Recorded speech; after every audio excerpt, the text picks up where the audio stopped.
Romans chapter 11, verses 1 to 24. I ask then, did God reject his people? By no means.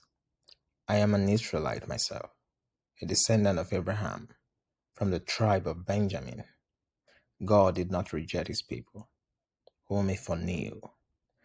Don't you know that the scripture says in the passage about Elijah, how he appealed to God against Israel?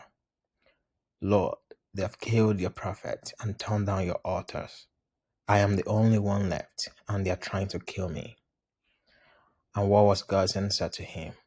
I have reserved for myself 7,000 who have not bowed their knees to Baal. So too, at the present time, there is a remnant chosen by grace. And if by grace, then it cannot be based on works. If it were, grace would not longer be grace. What then? What the people of Israel sought so earnestly, they did not obtain. The elect among them did, but the others were hardened. As it is written, God gave them a spirit of stupor, eyes that could not see, and ears that could not hear, to this very day.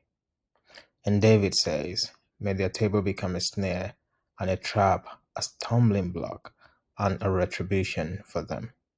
May their eyes be darkened so they cannot see, and their backs be bent forever. Again I ask, did they stumble so as to fall beyond recovery? Not at all. Rather, because of their transgression, salvation has come to the Gentiles to make Israel envious. But if their transgression means riches for the world, and their loss means riches for the Gentiles, how much greater riches will their full inclusion bring? I'm talking to you Gentiles, and as much as I am the apostle of the Gentiles, I take pride in my ministry, in the hope that I may somehow arouse my own people to envy and save some of them. For if their rejection brought reconciliation to the world, what would their acceptance be but life from the dead? If the part of the dough offered as first fruit is holy, then the whole batch is holy. If the root is holy, so are the branches. If some of the branches have been broken off, and you, though a wild olive shoot, have been grafted in among the others, and now share in the nourishing sap from the olive root, do not consider yourself to be superior to those other branches. If you do, consider this. You do not support the root, but the root supports you. You will say then, branches were broken off so that I could be grafted in. Granted, but they were broken off because of unbelief, and you stand by faith. Do not be arrogant, but tremble. For if God did not spare the natural branches, he will not spare you either. Consider therefore the kindness and sternness of God.